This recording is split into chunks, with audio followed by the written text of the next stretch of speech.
It's December 17th, 2022, and I'm looking at a lot of different things this afternoon and evening.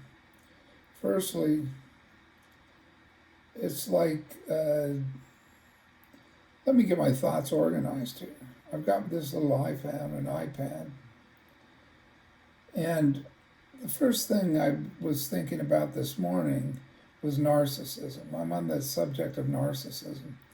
There's a book that came out in 1979 by Christopher Lasch. It was called The Culture of Narcissism. And Lasch was the first social critic. He's a moderate liberal type, not a radical, not a Republican. I don't know, he'd be like, nobody will remember their names anymore. Bill Moyers or somebody like that, like somebody working the office of Bill Moyers was an LBJ aide, so like an LBJ style Democrat, which doesn't exist anymore. Because, for today's Democrats, LBJ would be a radical right-winger. That's because that's who he was in the 60s. I mean, LBJ passed the Medicare bill. He passed the non-discrimination against blacks. He did a lot of, what passes for liberalism now was done by LBJ. But back then, LBJ was on the right. He was a right-winger. And he was, the Bill Clintons of the world and the Barack Obamas of the world and the Bernie Sanders, particularly of the world, those Tom Hayden, the SDS, the Black Panther Party, they wanted a revolution, and now we have it. Except we don't realize it. You don't realize Barack Obama really is a socialist. Hillary Clinton really is a socialist. Joe Biden really is a socialist. Mitch McConnell really is a socialist, because they've all come on board. That's what Ronald Reagan was. Don't you know? That Ronald Reagan was a classic liberal, which is, he comes into office saying that he's going to trim government spending. The government exploded under Ronald Reagan. What did it explode with? The military-industrial complex. So everything about the Ronald Reagan is a lie. And who's the favorite president of Bill Clinton? Ronald Reagan. He copied him to a T. Who's the favorite president of Barack Obama? Bill Clinton? No, Ronald Reagan is Barack Obama. These are quotes. All that Ronald Reagan did was show how you could say one thing and do the opposite.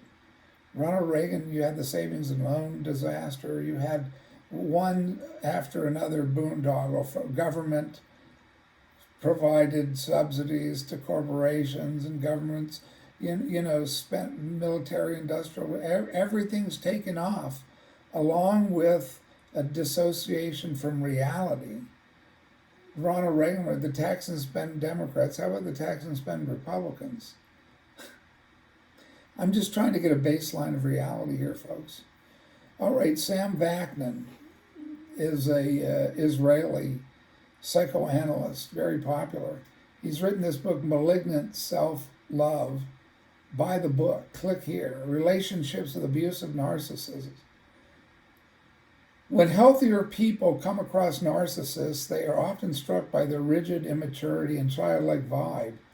There is a clearly infantile entity where an adult or a person should have been. That's a characteristic of narcissists, is that they have no personhood. Actors, I was just looking at Peter Sellers as a prime example. And Peter Sellers, briefly, I didn't mention it in this documentary, but he was a 33-degree Mason, or he was a Freemason. I don't know if he was 33 degree, but he was. A lot of people are come in through that initiation, and a lot of them either have these personality disorders to begin with, or they leave with them. It's a lot of actors.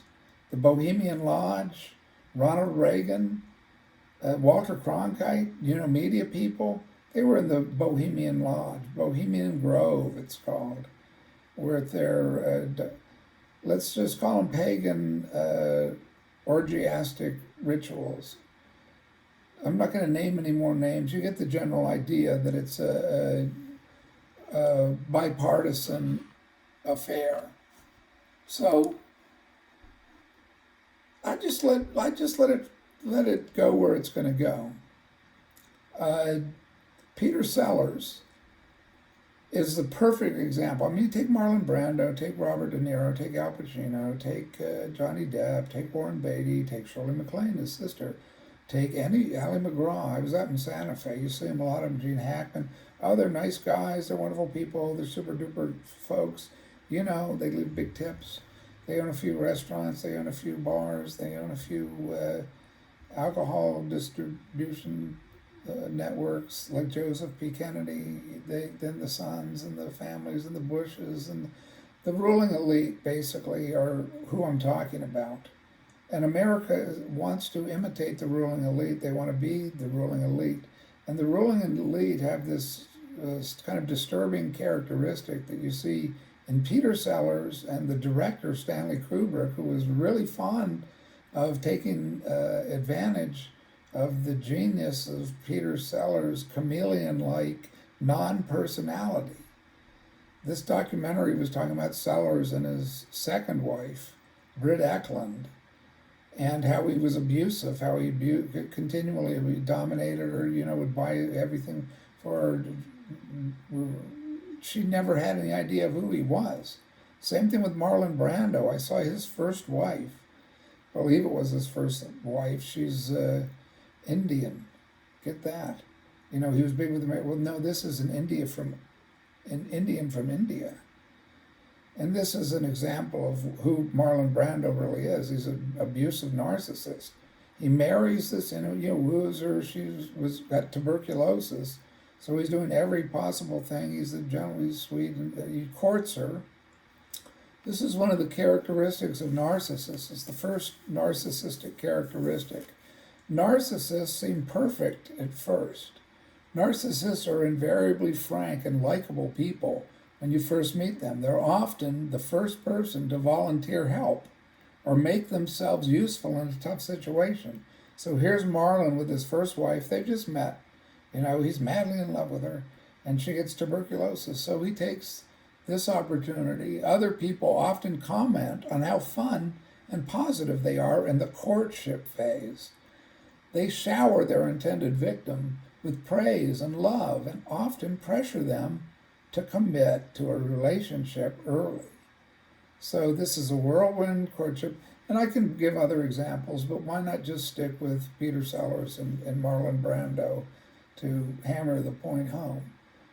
This is often mistaken for genuine affection. In reality, it's a technique to gain control. The characteristic of the pathological narcissist is that their inability to love, their inability to have true affection. So they simulate it. They form this rapid relationship. Then they form a bond. And the next thing you know, in the case of Marlon Brando, his wife is pregnant. He's off doing his film show. I mean, as soon as he's achieved his objective, he's off with his many girlfriends and relationships, and all of whom say how wonderful Marlon is. Wham, bam, thank you, man. That's what they, that's what they go for in Hollywood. So of course he's great to be with. I mean, you're going to go have sex with Marlon Brando, and you're going to go off, on a honeymoon for a 3 or 4 day and drug experience, and then go to Tahiti, and then it's okay. I've got to get back. Well, that's what I was looking for, Marlon.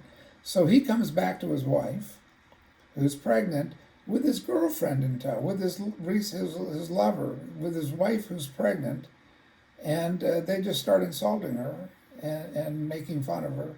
And so Marlon Brando, if you recall, is how racist Americans are. He runs on this, how Hollywood portrays, I just love the American Indians and how they have these terrible. Well, this is how he actually treats a real third worlder. So I'd say there's a little bit of racist in Marlon himself to marry a beautiful and very, that's a very traditional culture. So they're not going to have any other, so she's a virgin in effect. This is a characteristic. It's a red alert sign for me for people who are in the Freemason church or the Church of Satan or the Church of Scientology, all of these people who we really love and we really think we know them really well and we want to be just like them. That's the American narcissistic disease. It's this Hollywood disease where as long as people act like they're good people, one movie after, as long as they act the role of hero, as long as there's stories of being on the set with Tom Cruise and just how, he got me past my nervousness and all this crapola is what it is, because they're selling the bloody movie. They're selling, they're selling each other. They get in a big Hollywood bowl together, salad bowl, mix it up, and they just all love each other so much. Well, that's only what goes on in front of the cameras. And what I'm getting to is what kind of society this has created. So in the Wall Street Journal, the most riveting piece of news, let me go back to that. I hope I'm not bouncing around too much. Let me finish the description by Vaknin of this childlike vibe. This clearly infantile entity where an adult or a person should have been.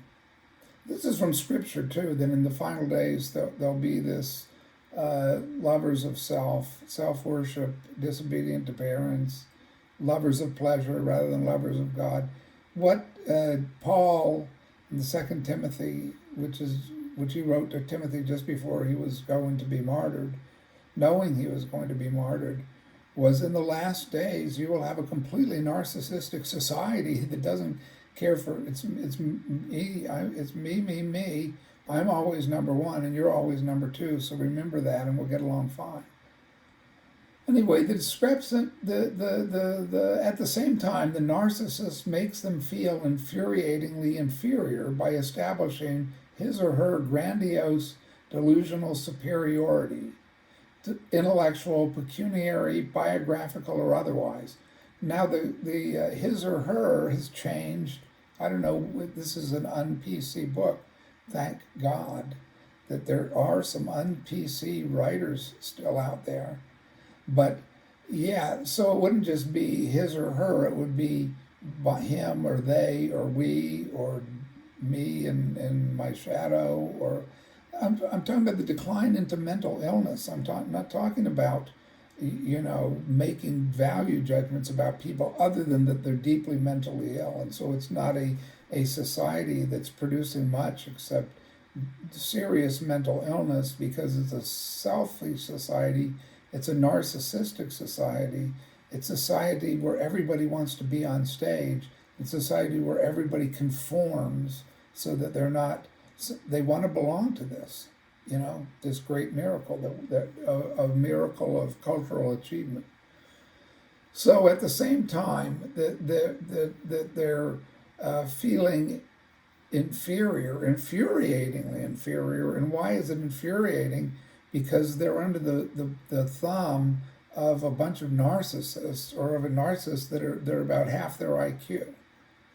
More in my case, that's been my life, as being, because I am pecuniary, which Vaknin mentions, is, how much money do you have is all that matters. How much money can I get from you? How much money do you have? Hey, I've got a lot of it. Oh, I don't care about, I don't want to hear your problems. I don't want to hear what you have to say. I got money to make, and I got to get moving. I got to get moving on down the road. And on what kind of road are we on? We're on the road to nowhere. This is what Lash in 1979 realized this very early on, the year before Ronald Reagan took the presidency. As a science fiction writer like J.G. Ballard or George Orwell recognized it or realized it. That's what they wrote their books about. And Ballard was the first one to predict that America would have this is, 20, 25 years before Reagan was elected, like the future would have actors as presidents. Jerzy Kosinski wrote the book Being There. That was, I don't know, I can't give the date of it, the 80s. And of all people, Peter Sellers acted in it. And Being There is about Joe Biden. It's about a president who has extremely limited intelligence and doesn't really know which side of the stage to go off or to go on. But he likes to watch. And we like to watch. That's what we like to watch, people who are narcissistic, infantile. And there's, he throws fits if the, people don't agree with him, the press doesn't agree with him, he just throws a fit. But that's okay because he's the infantile narcissist in chief. We started with Reagan, we moved on to Bill Clinton and Hillary Clinton, we moved on to the Bush family, the CIA, ex-CIA, and all the way through Biden, and then it just went right into one war after another. Now, why are we in one war after another? Because we can't admit we lost a war. That's why we're in perpetual war. Because the last thing America's ever going to do is say we lost the war. It was stupid. What a stupid mistake we made. So narcissists can't correct their behavior. And that's one of the chief problems that narcissists face, and America as a narcissistic society faces, is it doesn't want to change. That's the I call it the narcissist dilemma. The narcissist is so in love with themselves and so in love with the idea of their grandeur, their limitless grandeur. So it doesn't matter how many wars they enter into, they've always won them. So take Vietnam. I mean, Vietnam to any superpower would have been a humiliating defeat. I mean, we have bombing them with everything possible. Napalm, carpet bombing, napalm is a defoliant because we couldn't see them. They're hiding in the trees. We're going to eliminate the forests. And then we'll just strafe them from helicopter because they don't have any way to protect themselves. They don't have any anti-aircraft. They don't have any defensive capabilities. So what do? They go underground. They make tunnels like rats down under the ground. Then we have to come and get them, just like the Japanese did. These are those canny Asians that you've heard so much about, that are so much smarter than the Westerners, although they don't want, the Westerners don't want to admit to that, but you can see the results of our vaunted intellect and intellectual superiority. See, I've got white guilt. I'm trying to butter up the Asians. No, I'm just saying that their religion has taken over the West. Their Buddhism, their Hinduism, that's where John and Yoko and the rest of the countercultural narcissists went back when they wanted to become enlightened beings. So we're all enlightened beings, and we've been enlightened by the Buddha and the Third Eye awakening. Russell Brand is a good example. So it's Anglo-American enlightenment. And it sounds like I really hate the culture, doesn't it? Well, I do. I really do hate the culture. I don't hate it. I mean, I'm bored with it. There's a difference between being bored, and that's where the narcissists get really offended. Because, another thing, they are sensitive to perceived criticism. Narcissists constantly seek to be built up. If you say something to a narcissist that feels to them like it's disapproving, they typically respond by lashing out and attacking you. Yeah, so if you're 100 IQ points smarter than they are, they can't stand it. I mean, you're not worshiping their highnesses, or their royal scam. That's a Steely Dan reference. They're royal scams. I mean, Brando's a con artist, like Stephen Colbert or any of these people. You name one, I'll show you one. You name a con artist, you're talking about an actor. So I have a distinctive personality. I mean, I'd give me a role. I mean, really, suggest a role, and I'll see what I can do with it. I can't act to save my life. I don't. I've been around so many of these narcissists, though, that it's fun to goof around with them for a while, but then you don't realize that there's nothing. It's a scary disease to me, and what's so scary about it is nobody's acknowledging it. You go to a shrink, and I see tons of YouTube videos, and I got a family full of narcissists. I'm not going to name any names, but I'm sure everybody else does, don't they? Maybe they can't recognize them. That would be even worse. But birds of a feather flock together, so you'll get this kind of. It could be Jim Jones' Temple of Doom. It could be the Grateful Dead fan. The people that troop around after the Grateful Dead. The people that love, I don't know, they're disciples of Quentin Tarantino movies or the Coen Brothers movies. They go off into a delusions of grandeur kind of paradise. And I'll just drop this in, here, very, like a little, I'm just consider me your guru.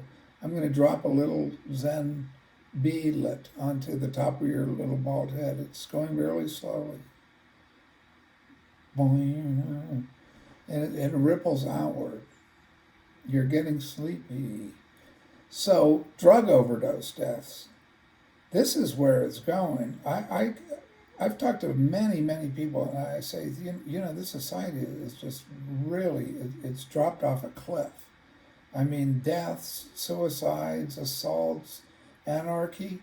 Oh, no, it's not that. It was always, this has always been going on. Really? It's always been going on? You don't think that there was a big jump when the cities started being burnt in 2020? And CNN was saying this is a healthy democracy, this is healthy free speech, while the churches are being locked down and they're not allowed to speak, and money's being given to people to sit at home or go out and riot because the COVID restrictions don't apply. If you're going to go out and riot and take over, with Chaz Chop and your armed Revolutionary Guards, in Seattle, that was called the Summer of Love. Somehow people have forgotten about that. I mean, most people, either they're indifferent to it, they've forgotten about it, or they're approving of it. There you go. See, Americans approve of violence. That doesn't matter. You're going to fight the Iraq War? You're going to fight Putin? Go. Yeah, everybody in the planes. Everybody move. We got to get rid of evil. Syria, Somalia, Haiti's up again. We got to knock Haiti back down. So, Americans love it. In other words, this is the best entertainment you can possibly have, and you can go. You can just sit at home and watch it, but it's not going to have any repercussions. Certainly not. Well, let's look at the drug overdose deaths. I'm looking at a chart from today in the Wall Street Journal. U.S. drug overdose deaths have surged more than 400% in the past 2 decades to more than 108,000 in 2021. Where you want to know where you get the uptick? It's like it's moving up at this kind of slant. Sorry, I don't have the technology to do it. So from 2000 to roughly 2015, we're at this kind of angle, upward angle, and then it goes straight up, like 2016, and it's going right up into that many drug overdose those deaths, and I believe most of these can be considered suicides. It's just like the people in 20, some people say, oh, it's unfortunate that Brian Jones died at 27, and Cobain and Jim Morrison. Those were suicides. Jackson Pollock, suicide. Kerouac, suicide. just look at that's narcissistic personality disorder, which is what Christopher Lasch recognized about that generation of the 60s counterculture. Like it was afforded by giving people LSD. I had it myself, so I know that I was personality disordered. You're the notion that taking LSD or taking hallucinogenic drugs, you're going towards enlightenment. Does anybody really think John Lennon was enlightened? I got news for you. He's about as enlightened as Yoko Ono or Marlon Brando. Who thinks Marlon Brando was enlightened exactly? About as enlightened as Jack Nicholson. And where is he now? And where's Michael Jackson? Where are all these enlightened people, and what do they behave? Is this how enlightened people behave? Now, whether or not Eckhart Tolle or somebody like that is enlightened, that's a big question mark to me. But I can say for certain, the acting community, Eckhart Tolle he's kind of a boring character. But he's not John Lennon's enlightenment. He's not George Harrison's and Monty Python's and all of this kind of Robin Williams enlightenment. Yeah, they bring a lot of joy. They bring a lot of joy. No, they end up hanging from a rope.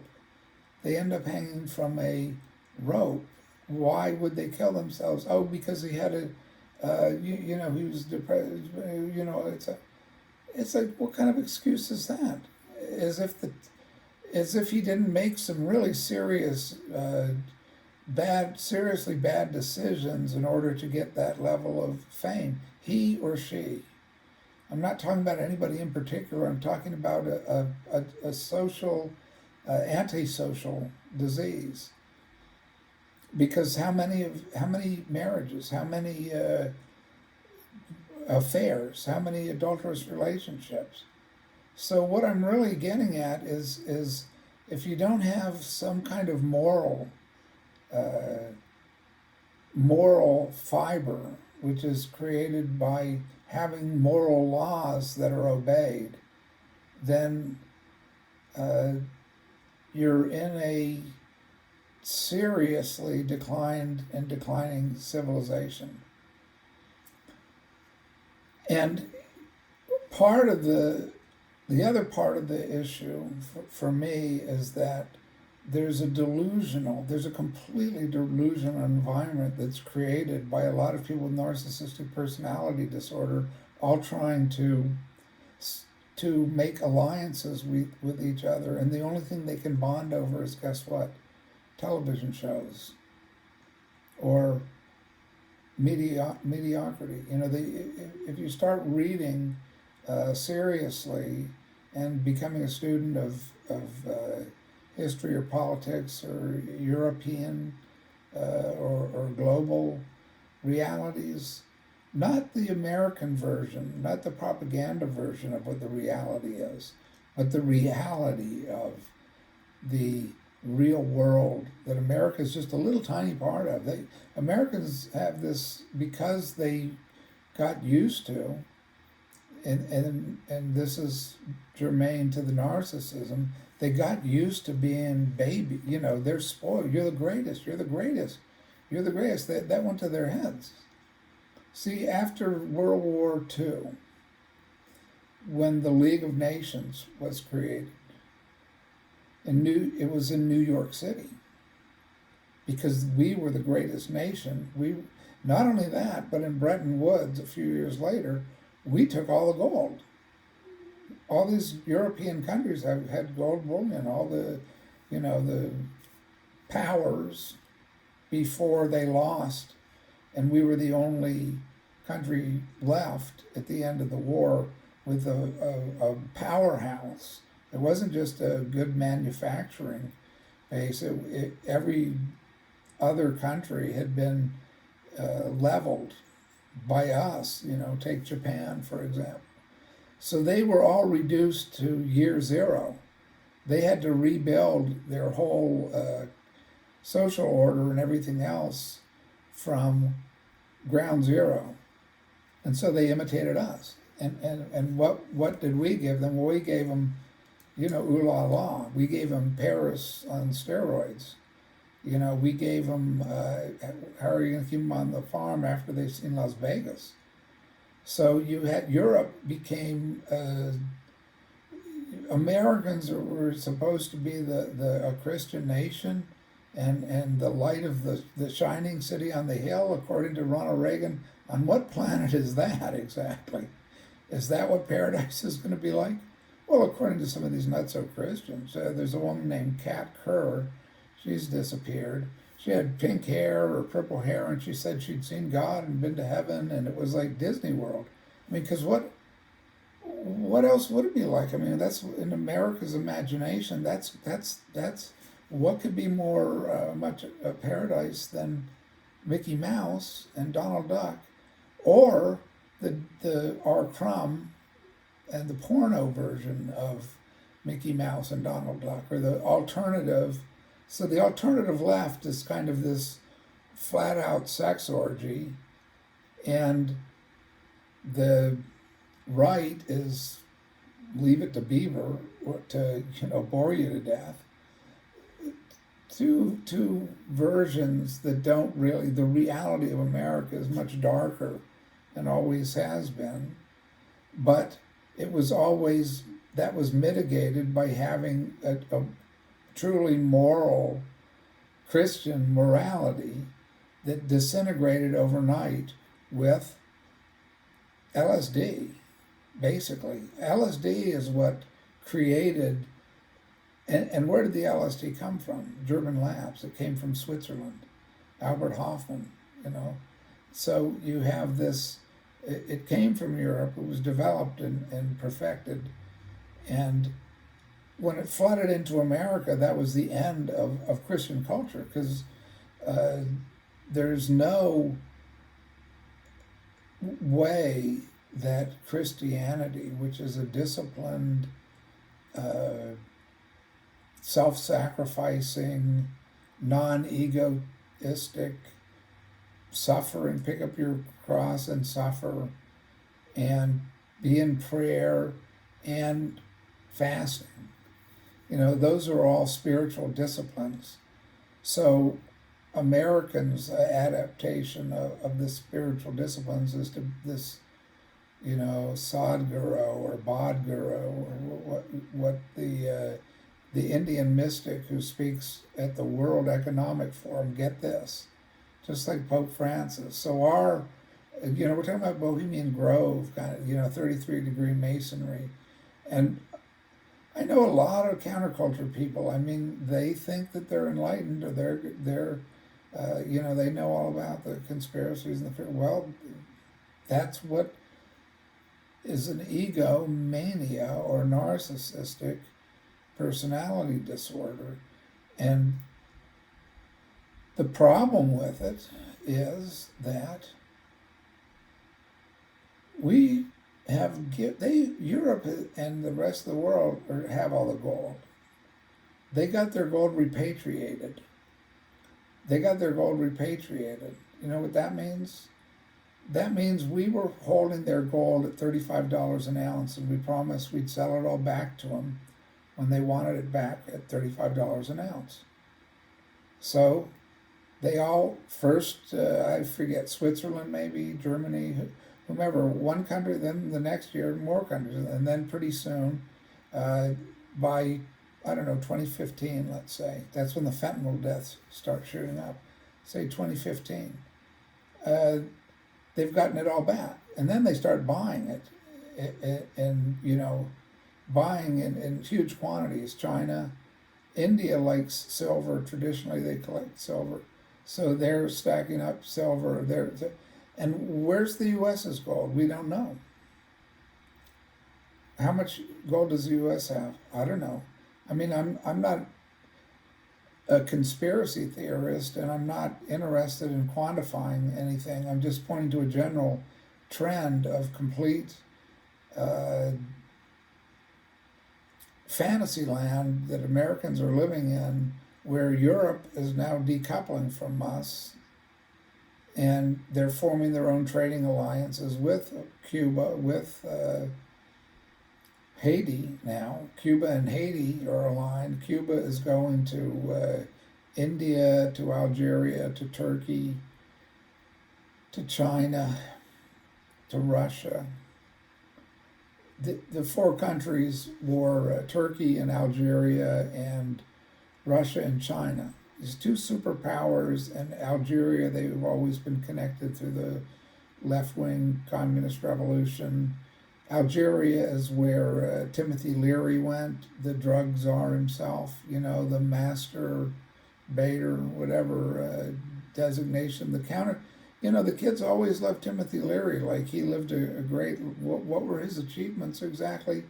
Well, psychedelic music and psychedelic clothing and drug festivals where you just, it's called personality disorder. See what I'm saying? Who was Timothy Leary? Who knows? Give me a year.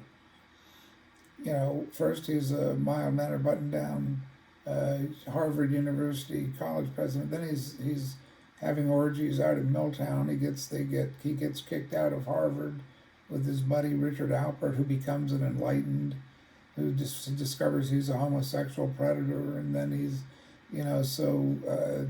all of a sudden Buddhism is homosexuality. Allen Ginsberg, Chogyam Rinpoche, it's bisexuality. It's like a sex carnival, like Bhagwan Sri Rajneesh, or Osho is another one. America is party town. It's not a... Bottom line is, this isn't a spiritually aware country. There's not a lot of spiritual achievement in America today. We are... the Roman Empire is what we are. I'm not saying there are no Christians or there are no Buddhists. I'm saying not enough to make a difference, and certainly they're not in Congress, or they're not in any of these mega churches or cults or what have you, because the level of entertainment and sex violence stimulation and adrenaline through name your drug. Amphetamines, sure, or you can have caffeines, or you can have alcohol, or you can have pharmaceutical drugs, or you can have fentanyl, which brings me back to the Wall Street Journal case, that we're accelerating, that kind of peak when you see suicides and drug overdoses, those are suicides. And in Canada, it's the same thing. So I'm not, and in Great Britain, it's the same thing.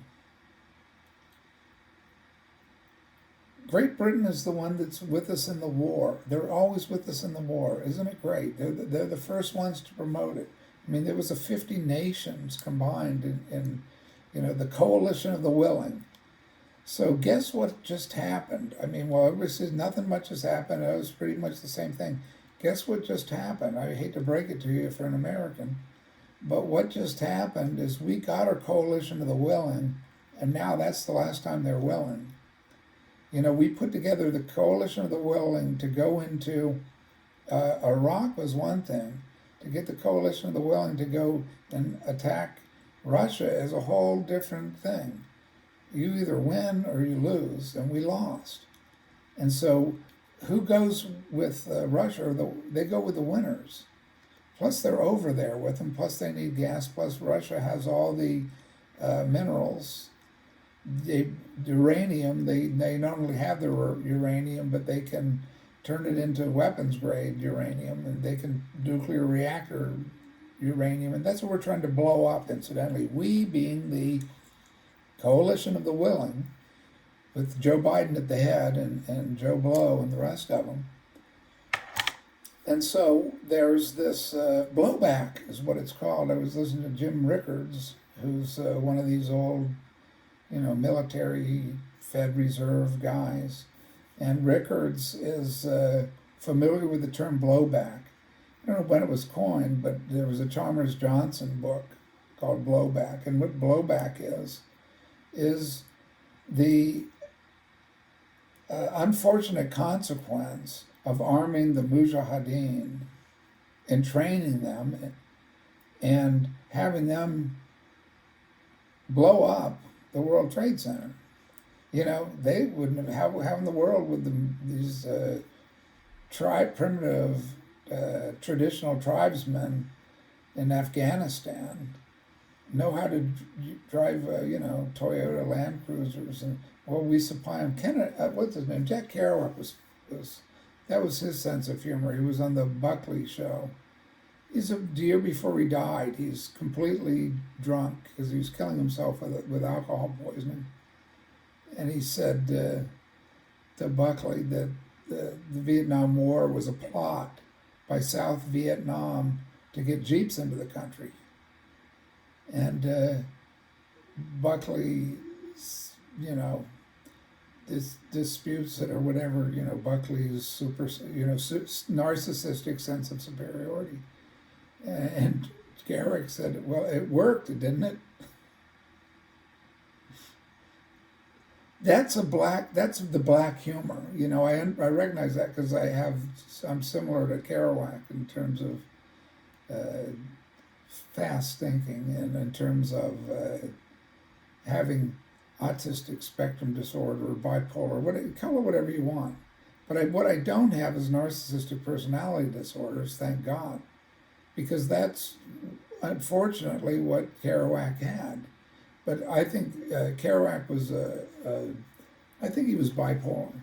But anyway, he had a bisexuality, and he had amphetamine addiction, and he didn't take the LSD or anything else, but you take, it's called DT, delirium tremens. It's just as bad an addiction when you're drinking what Jim Morrison and Kerouac have been similar. But the level of depression is what I'm pointing to, that you see on that Buckley and Allen, Ginsberg, who's exploiting the whole situation. And Ed Sanders, Kerouac couldn't stand the hippies.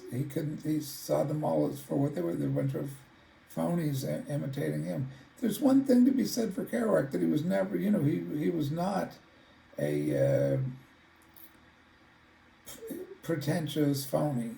That's why he was a clown. You see him in the year before he died, and there's nothing more tragic for me than to watch that and see a person of so much value and worth have just had his heart broken, really, I think, by his seeing what America had turned into. Because there's so much love. I mean, the Beat movement comes from the Beatitudes, the Sermon on the Mount. Blessed are the poor. And Kerouac always was poor. I mean, he came from poor working class, and he got a scholarship to Columbia University.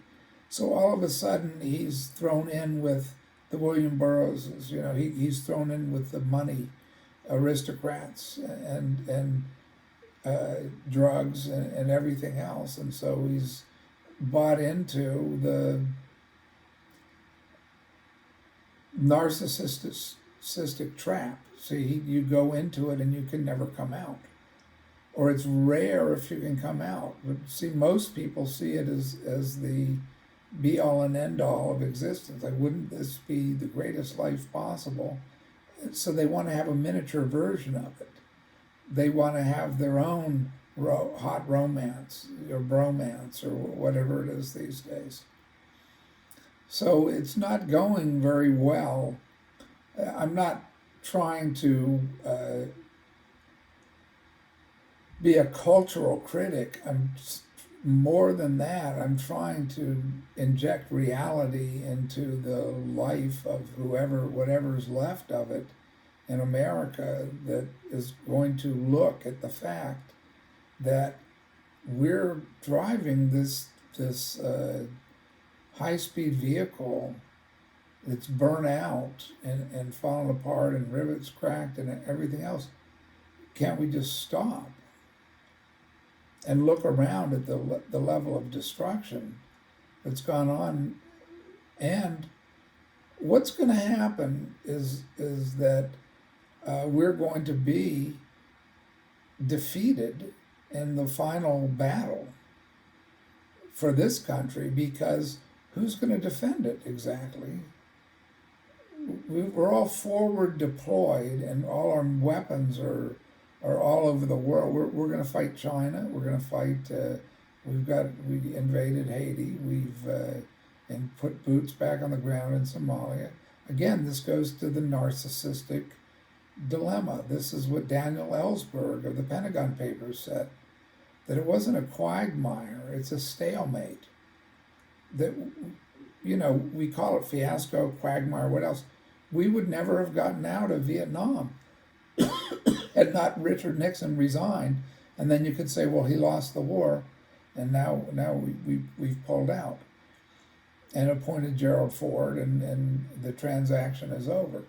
But we'd still be there probably, or just like Afghanistan, we'd have stayed for 20 years, refusing to admit that the Soviets pulled out of Afghanistan. Any country, the British, any country in there that has common sense. And I was going to say in their right mind, and I think that's more appropriate.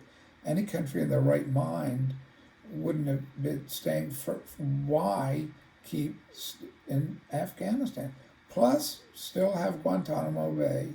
So make as many enemies as possible in the world by invading a country which is against the Geneva Conventions. It's the Genevas for torture and the Nuremberg laws that we declare war. It's called preemptive war, and it was pioneered by Dick Cheney and Bush, but then it was taken up by subsequent administrations, the Democrats, and they're more egregious in terms of starting wars without any resolution passed in Congress or any reason.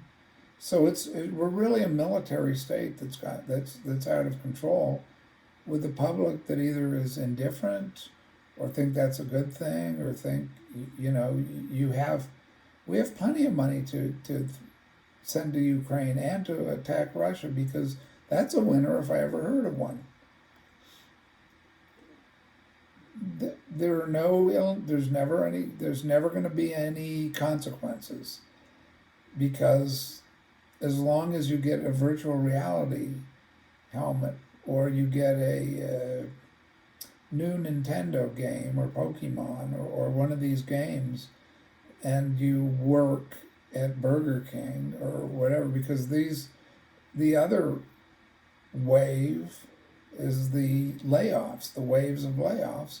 The same time we have waves of layoffs, we have immigrants pouring in over the southern border. And what's the Congress doing? Who cares? Well, the American people do, because that's what they're riveted by. Nobody's going to say we have to stop him, because that's politically incorrect. AOC and the New York Times approved of that, and Kamala Harris and Joe Biden and the Democratic administration. And so the American people have greenlighted their own death by 1,000 cuts. And the 1,000 cuts are going to come from all of our enemies who are just pouring in over the border. Who's coming over the border is America's traditional enemies. But we've turned it into a kind of, by which I mean drug cartels and sex slave trading and who knows what. That's what came into Cuba, isn't it? Does anybody remember something called the Mariel boat lift with Jimmy Carter? When Jimmy Carter said, give us your poor and tired, what Cuba did was unload their entire, get out of jail free and send them to America. I mean, we all should, Everybody says how imbecilic Jimmy Carter was. Well, I don't disagree with that. But they say, oh, what the other Reagan was an improvement. I mean, Bill Clinton was an improvement. No, Obama is an improvement. Look at the decisions made by any of these presidents. I'm not talking about IQ. It doesn't. IQ has nothing to do with anything. IQ is. Carter had a high IQ. He was a nuclear scientist. Common sense is something that's really lacking in IQ. I don't know if anybody's noticed. I've known a lot of high IQ people, myself included, and they don't have much common sense. I don't have much common sense, or I wouldn't have been involved with all these narcissists all my life. They also have no sense of humor. I mean, the worst thing about narcissists, in my opinion, is they're absolutely humorless. They can laugh at everybody else but themselves. They can, I don't know who I'm talking to. Am I talking to a narcissist out there? Or I'm talking to somebody that knows narcissists? Well, they're like, right now they're in there. That's a Luciferian quality, incidentally. If you want to know the greatest narcissist, it would be Lucifer, because he believed he was greater than God. And that's what Freemasonry and Egyptology and Babylon and all these mystery religions, the alchemists, they're going to turn lead into gold, but they're talking about spiritually and chemically, and the streets are going to be made of gold, and they're divine beings. If anybody's read about what the Freemason beliefs are, but it's really weird. It's like Aleister Crowley or or Scientology with L. Ron Hubbard. I don't know. Is it like Buddhism? Probably, because it doesn't Buddhism, or it's certainly like Hinduism, because you're worshiping gods, and you're worshiping demonic gods, Shiva the Destroyer, Lakshmi, and sex gods, and you're not only worshiping them, but you're allowing them to act through you, to inhabit you, and open your third eye. That means, that's what you want that's what is meant by enlightenment in Eastern religions, but Eastern religions are opening up the portals to whatever. Take your ayahuasca. Let's listen to Jordan Peterson. I think Jordan Peterson has lost his marbles, or I don't think he ever had any marbles. That's another example of a high IQ person without any common sense. I mean, one minute he's believing in God, the next minute he's with Terence McKenna's brother, who sells LSD. You can get anything you want at McKenna's restaurant. And they're all talking to demonic beings or extraterrestrial beings or an alternative world. And and Peterson said, well, yeah, those are figments of the imagination and the mind. No, they're not. They're not figments of anybody's imagination. They're perfectly real. Jesus is perfectly real. The demons are perfectly real. Anybody that doesn't know that has not ever taken any LSD, or doesn't know what they were doing when they were taking LSD. It isn't all in your mind any more than who created the entire universe is all in your mind. And what's inhabited. How in the world did they create those fantastic civilizations? You think a bunch of apes created that? Well, Darwin does, or people who believe in science do. That's another dumb belief system. Who believes in Darwin's theory of evolution has really got, only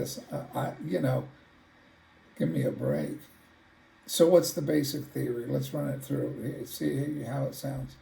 There's swamp gas, and then there's a little tadpoles, and then the tadpole turns into a fish, and then the fish gets little legs, and then it gets little legs and starts flapping around, and then this big wave, the water is stirred, and the water comes out, and it's on, and then it starts crawling along on the sand, and then it changes into a turtle, and then the turtle changes, and then snakes, and then man comes along. See, further down the line, millions and billions of years later, and after 35 billion years, then there's a Cro-Magnon man, or a Neopithecus man, or Australopithecus man, or Cro-Man, Mag-Man, or X-Man. And after that, you just get a lot of hairy apes. And then all of a sudden Aristotle shows up and says, let's do Greek civilization. How about this, instead of banging our in the trees? So you think, really?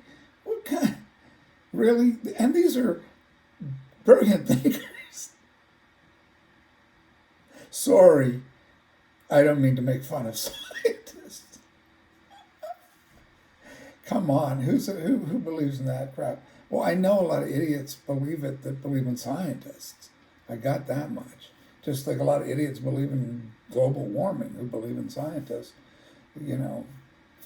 But I have to say that there's been no, to those of you who still believe, there's also no, Isaac Newton's apple falling on his head is just a theory. It's not a fact. That doesn't have gravity. There's a weak force, too. So here's the point of this, is that there is this delusional belief system that's locked into place. There is no such thing as evolution, and so, but that's going to shake the hell out of it. I mean, we've believed in that ever since Darwin. We created a whole civilization off that. We created Adolf Hitler. We created the eugenics program. We have the belief in higher species and higher evolution. Aren't we at the top? Aren't we at the top? Aren't we? It's like, no, you're closer to Neanderthals than you are to Greek civilization. I hate to inform you, you brilliant geniuses. It started with the hippies. I got to admit, women are now going to have, BO and underarm hair, but then we'll tie-dye it, and then we'll eat natural foods, and we'll have natural childbirth. When I was coming along, all the women had hairy legs, and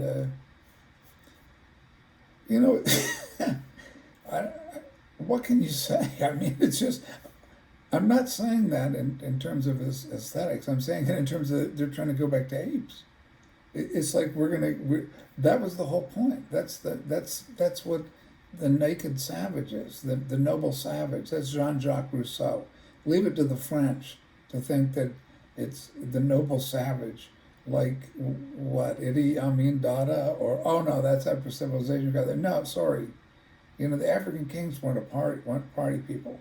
They were rulers over their slaves, just like we are, or just like the British are. Or if you get your slaves, bring them to the market, and the Romans had all their slaves, or the Aztecs had all their slaves. They used to trade, or the Native Americans had their slaves, or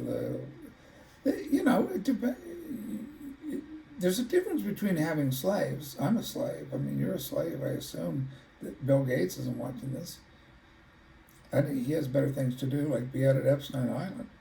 So when you get to a civilization that has reached its terminal point, it's called decadence, the decline and fall of the Roman Empire.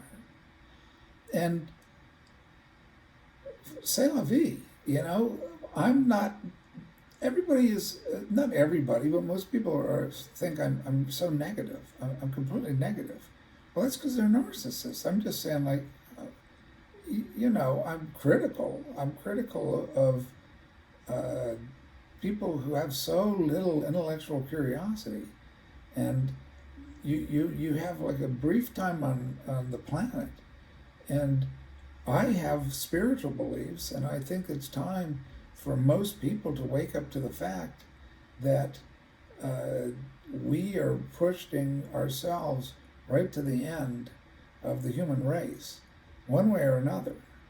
We're going into a tribulation period. If people are depressed by that, take your amphetamines and take your fentanyl.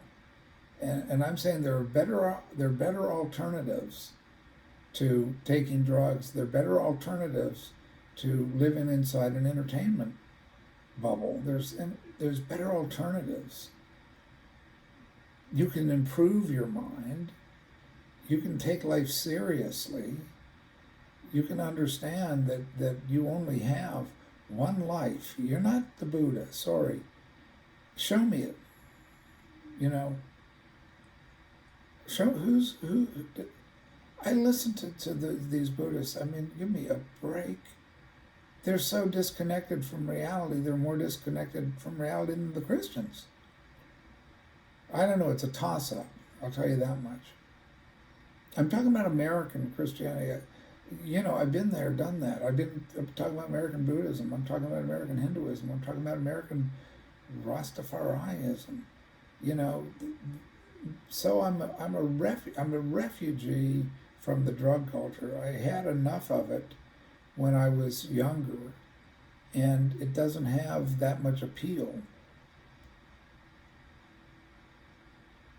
And I don't think that there's it's a necessity to join a church. I really think that that's another mix-up for kids or for young people, that they go following a social group because they want to date. I understand the temptation of wanting to be socially approved, and so you find whatever is a popular church or whatever is a popular ashram or what have you.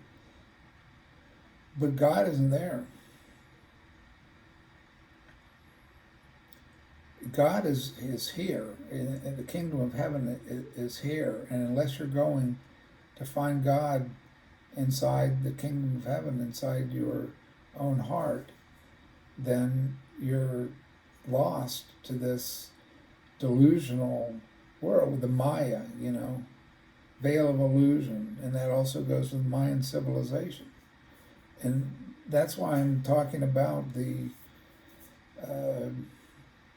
lost generations, the lost tribes, whatever you want to call that culture of narcissism of the 60s that can look so alluring and transcendent, but it was never that.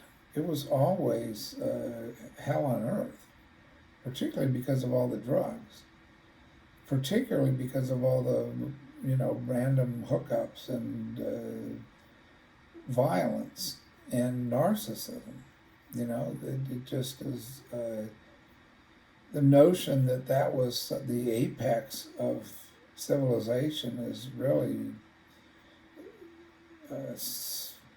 it wasn't. It wasn't the apex of civilization. I don't rate and rank civilizations, but as far as paganism goes, and decadence, and you know, a party till you drop life, it's not a great achievement. It's not a great lifetime achievement. Even if the music was good, and that's rarely the case. You know, the Beach Boys revival, there's something really gone haywire with Western culture, which is that it's infantile, that it keeps going back. I got through the Beach Boys in 6th grade. You know, all of a sudden everybody's got to hear the Beach Boys. Brian Wilson. It's all goes under the same heading. It's like living vicariously, which is what being there is all about, which is why Kaczynski's novel with Peter Sellers, I think Hal Ashby made the movie. Hal Ashby did Bound for Glory, the Woody Guthrie movie as well. So it's these myths, these American myths that are really vapor. There's just here today, gone tomorrow. You know, Elvis Presley, bye. If you're building your life around Elvis Presley, if you're building your life around Jerry Seinfeld or something, you're building your, you know, what kind of life is Jerry Seinfeld or Elvis Presley? They're vapor, they're vapid, you know. But we're going to listen to them as far as what? We're going to listen to the celebrities. That's false idol worship. That's where America is gone off into insanity. To think that I don't have to educate myself. I don't have to know what the Constitution is. I don't have to understand how America's position in the world has sunk into the basement or into the cellar. I just have to, look after number one. And I have to get angry at somebody else's speech. Get all worked up about this. Let's see. I'll just do the daily news for today, because nothing really important happens on any given day, unless people want to spend their life on trivia.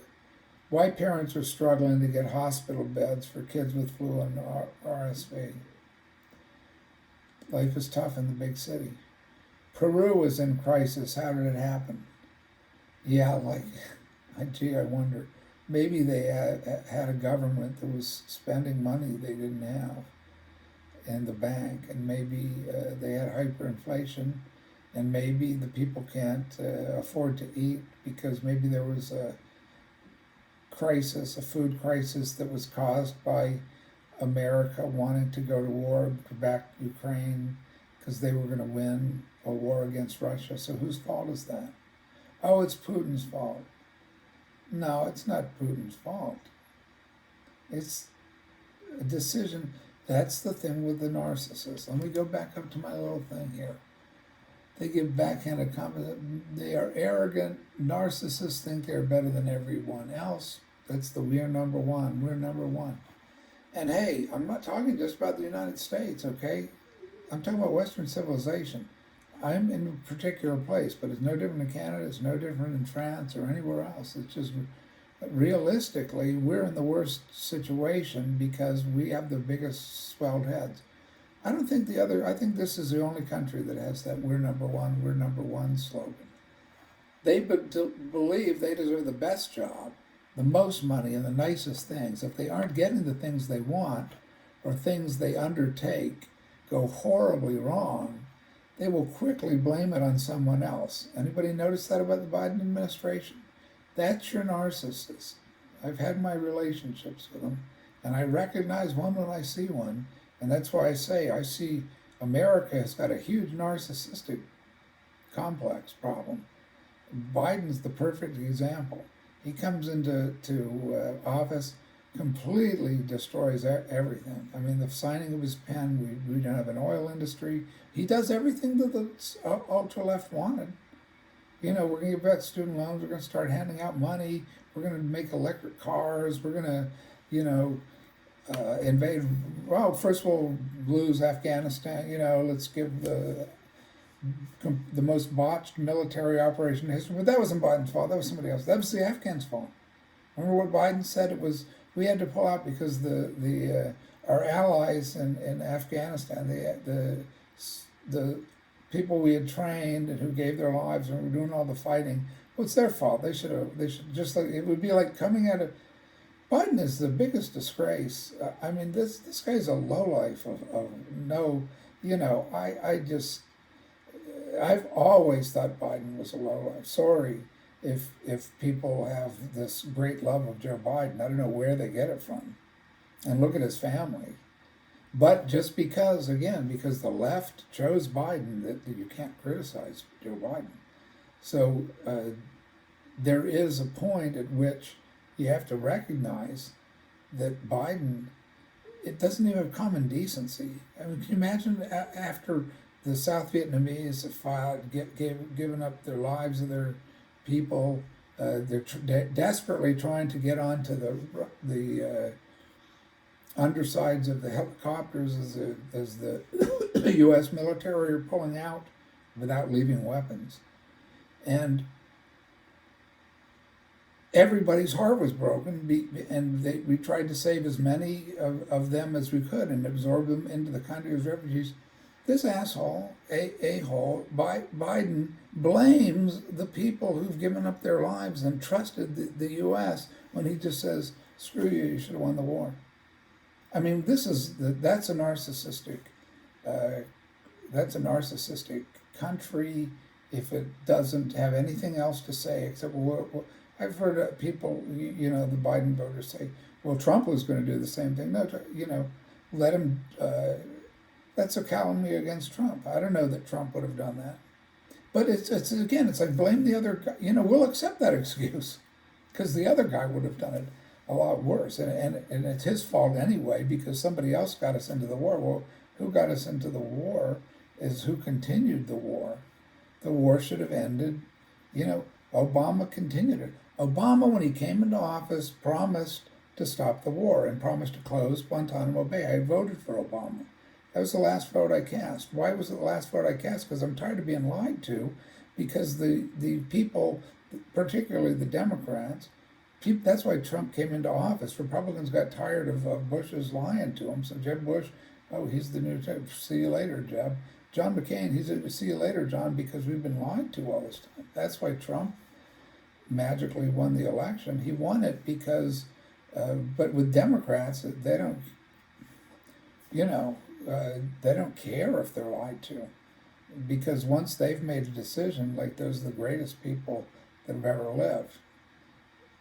Obama was the worst president in history economically. That was the most anemic recovery from a recession was under Obama.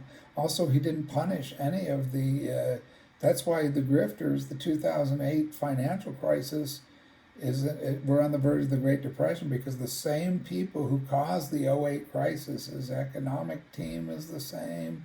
The Larry Summers, the bankers, the Jamie Dimons, the plutocrats, the oligarchs, the kleptocrats.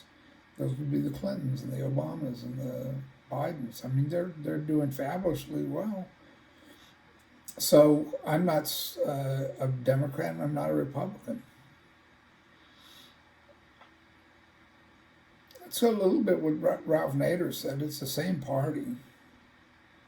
The other alternative is a couple, Ron Pauls or Rand Pauls who are a lot better than, and at least in terms of trying to stay within the realm of constitutional decorum or staying within the boundaries, like the Democrats objecting to a Supreme Court decision that they perceive is going to happen, so they break the law.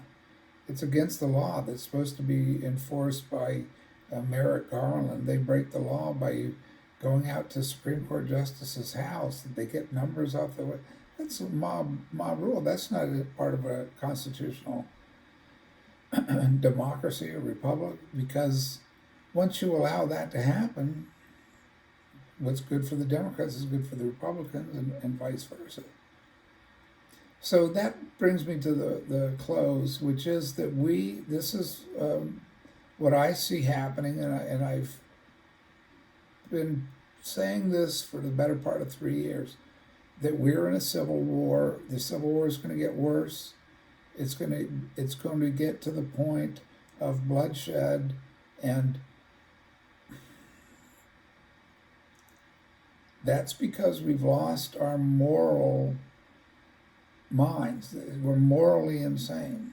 We think because there's actors who act nice and we act nice, and Tom Cruise is acting nice, and Tom Brady is acting nice with SBF, Sam Bankman-Fried, and Caroline Ellison is real nice. She's, they're all real nice out there in the Bahamas, and Binance is nice, and High Finance is nice. Here we go on MSNBC. If this is worse than the National Enquirer. I mean, for years. Why? Because the National Enquirer isn't urging people to hate and obscene and unprecedented, in quotes. Text messages reveal GOP calls to overturn 2020 election. I mean, how many get a life? The 2020 election is long over, and that's all part of this notion that half the country is never going to govern. They have power. They've had power. They control both houses, and this is what they did.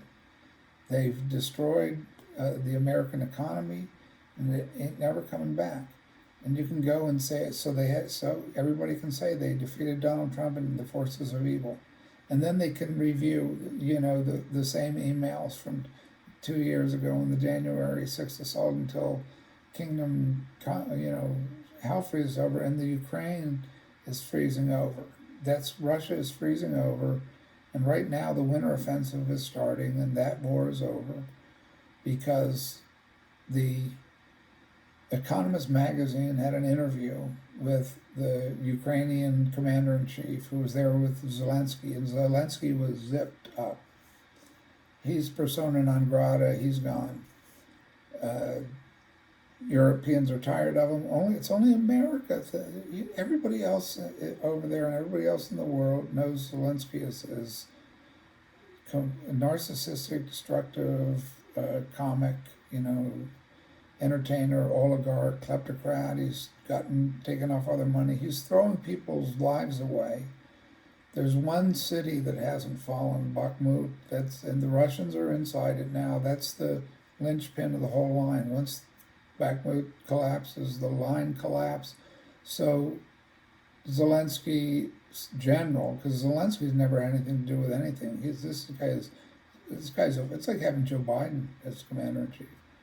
So the Russian general and the Ukrainian general is throwing away battalions, like 100% losses of battalions going into Bakhmut, just to create a kind of pretense that they have a chance of defeating the Russians.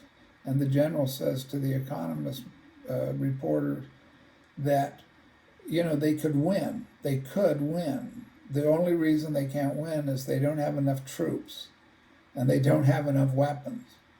So in other words, if they get enough troops, they'd probably need the entire British Army, Expeditionary Force, and maybe Sweden and France, whatever good they would do. So, yeah, he needs however many 200,000 troops and weapons and Patriot missiles. The report I read is, we're sending them Patriot missiles, and when are they going to get there? Exactly. Everything's theater. This thing is rubbish. I mean, the news that you're fed here is completely false. It's fabricated. It's to make it look as if things are going well, and then what will happen? Will Russia take Kiev, or will it take Odessa? Nobody knows. But when it happens, it's not going to be our fault, and also we'll just move on. That's the classic. I mean, that should really be the motto of America: is move on. You just destroyed. We'll build back better one of these days. Look at the country. We're not going to build this back better. We're tearing it down, and it's falling apart. We're going to build electric cars. Build electric cars. Why don't you have a working subway in New York? Wouldn't that be great? Rail. We don't have any rail. They have high-speed rail all through Japan, Europe. We're like where in the world? I don't know. Maybe many of you Americans haven't traveled in Europe or even Mexico City. They've got a better subway system than New York or Washington, D.C. It's better in the sense of, who can afford the Washington, D.C. subway, or only the well-heeled people. It's not, but they're not racist. Well, where does it not go? It doesn't go to the poor areas. It doesn't have anything to do with race. It has to do with class. That's Marx. He was a racist. Marx was a virulent racist. Read some Karl Marx, but that was common at the time. So why is Marx always Jewish? I get it. So he can't be racist. Albert Einstein was another virulent racist. It's in his letters. I remember talking to a Jewish academician online, and he says physics aren't Jewish. I mean, physics aren't racist. Like math isn't racist. Yeah, I didn't say physics were racist. I said Albert Einstein was a racist. It's in his letters. So that's an excuse. You see, if you're a genius and Jewish, it's okay if you're a racist. I don't know what the reasoning is anymore. I mean, this is, like I say, high IQ people that don't have a grain of common sense and can't think logically. I mean, they can't reason because everything's emotional. Everything's emotional in the sense of narcissism, infantile narcissism. That's the key to it. They're sensitive, they are arrogant. Narcissists think they're better than everyone else. They manipulate your feelings, they seek control of everything and everyone around them. They love to be able to manipulate other people's feelings because controlling others helps them to get what they want. And the narcissist is an expert at using words and actions to make others feel bad about themselves or even be angry at someone else in the family or group or friends. And this is all biblical. I mean, I always, being a real Christian, meaning I don't have any particular church or pastor or priest, or I have a direct relationship with Jesus Christ. And so that'll come up every once in a while, but I'm not an evangelist. I mean, thank God. You can count yourself lucky. I'm not going to be, if you're watching what I'm doing at the moment, it's to bring up what I see biblically and relate it to the real world of America and just how far, far, far we are from being any kind of religious nation with any kind of spiritual discipline. And that's what I would recommend just for individuals. And I'm not saying that there's nothing here. I think there is, but I think it's nowhere near what these revivalists. I mean, I think the revival people are off their cookies. I mean, there's going to be a great awakening, and there's going to be people are going to be raptured up, and people are going to be,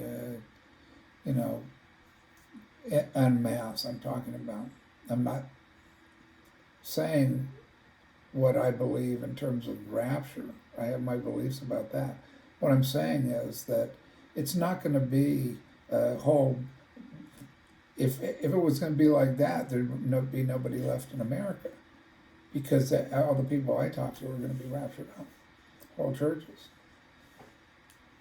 Whenever it happens, I mean, it could be 500 years from now, according to most. But there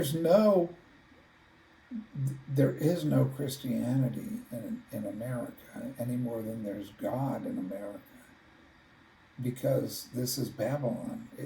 I mean, if there ever was a Babylon, America fits the definition. And if there ever was a time that was more narcissistic than it is in America in the year 2022, maybe it would be Babylon. Or maybe it would be the court of the pharaohs, which is where all of our mystery religion, the Illuminati and the Freemasons and the Theosophical Societies and the Orders of the Golden Dawns and all the divination and all the tarot card reading and all the metaphysical bookstores and all the satanic societies, they all fit under the same tradition that goes back, the Book of the Grateful Dead, the Tibetan Book of the Dead, it's a death culture, this is a narcissistic death culture. I should teach a class, but they wouldn't let me teach because, see, I don't believe in the world of the left, the utopian madness and the Dionysian madness and the dark, that's real. The dark is real. The Lizard King, yeah, it's the Lizard King. Just reading Happiness is a Warm Gun with the lizard. Yoko Ono is who he's talking about. That's written by John Lennon. She's not a girl who misses much. Do. Oh yeah. She's well acquainted with the touch of the velvet hand. Now, well acquainted with the touch of the velvet hand is an erotic reference, obviously, because the next line is like a lizard on a window pane. The man in the crowd with the multicolored mirrors on his hobnail boots. Well, that was all the talk of the town back then. They were the thugs and the fascists. The jack-booted thugs that Nancy Pelosi, I guess she was a hippie revolutionary. I don't know much about Nancy's past. But all of a sudden, Nancy Pelosi and her derangement, late derangement, which is the American derangement. Let's get it straight. I mean, pinning it. Everybody wants to pin it on these other people. I'm pinning it on the any culture that is watching that. All you have to do, Americans turned it off, it wouldn't be on. But that's what they want, is this kind of delusional, we're gonna go to war against each other. I just keep coming back to this. And it all traces back to when we were at war. I've had this argument, I guess I would call it. I mean, I'm just right. If you want to argue about it, they can. But I'm right. This is a civil war. It's been a civil war since the war between the states. And then the Civil War was in the Vietnam period. Whoever didn't understand that either hasn't read any real history books or didn't grow up in the middle of it. That was a real shooting war. That was a real generational war. That was a real political decision that was made by the liberals to overthrow the government, and they did, and they took power. And ever since then, you've had this. Ronald Reagan is a liberal. Whoever got it into their head, like I said before, that Ronald Reagan is a conservative. On what planet is Ronald Reagan a conservative? Any more than Dick Cheney saying deficits don't matter. The definition of a conservative is that deficits do matter, and you don't go spending up. So this is where the revolution is going, is just out of bounds. The man in the crowd with the multicolored mirrors on his hobnail boots.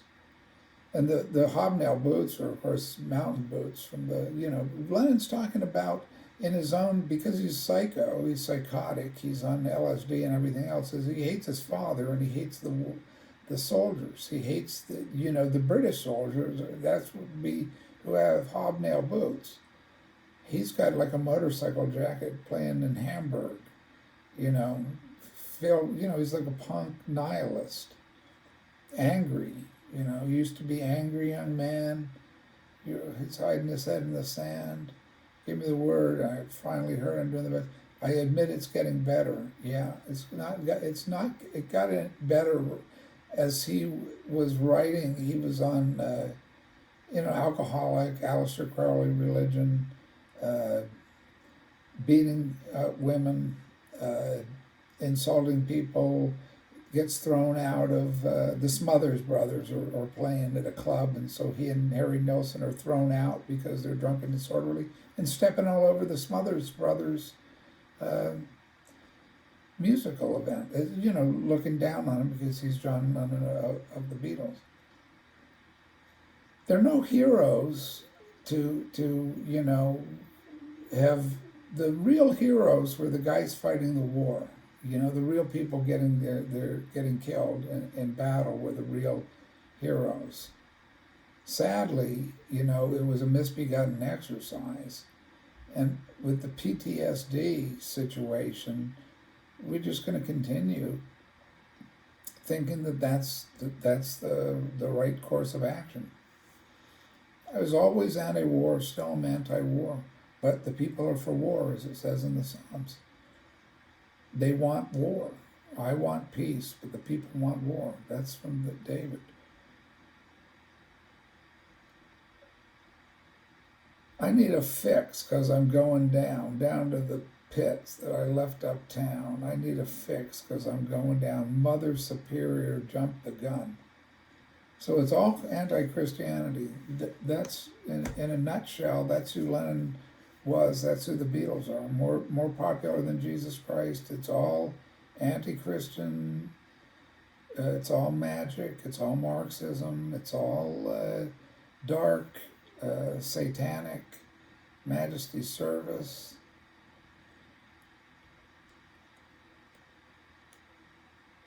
That's what I'm sadly aware of. All right. God bless everyone.